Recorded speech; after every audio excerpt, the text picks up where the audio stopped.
And while I'm here, I will worship him. I will serve him. I will glorify his name. I don't like how they treat me here. They don't give me the salary I deserve, but I'm in the way of Christ.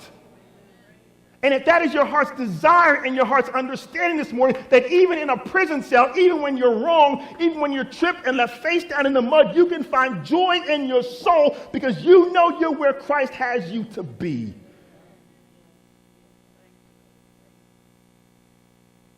So why are you still talking about you don't have bread? Why are we still talking about what happened and what was done? And what should have been, and if my father would have done this, if my mother was this way, do you know that if I was 3 inches taller, I would be in the NBA right now?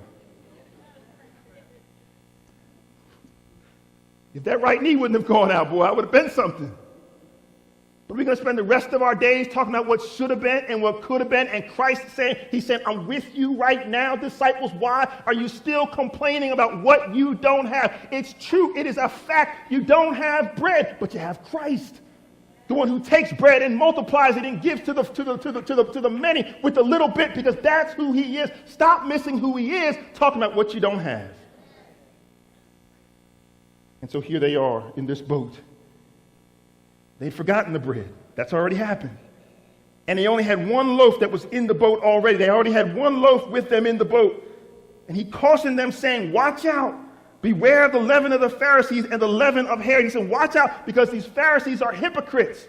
He's giving them a warning. He's giving them instruction that they need for their life, but they can't capture, they can't receive the instruction of Christ because they're still talking about the bread.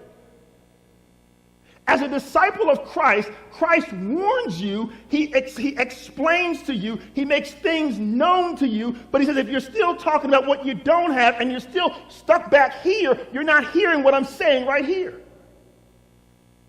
I might not have came out right, but y'all heard me. Don't be worrying about the bread and missing what Christ is saying today. He's saying those Pharisees that you're hanging around are hypocrites. They have two faces. They have a smiley face and a sad face. He says, yes, they're in the church, they're religious, but they're not truly with me. They're not truly of me. And he's trying to explain to them that the Pharisees they leaven, they add some yeast to the story. They take the teaching of Christ and they add some to it. But the disciples are missing. They hear what Christ says and they move right back on to the next thing because they're still stuck on the bread. They're still stuck on what they don't have and how things should be, and they're missing Christ in the moment.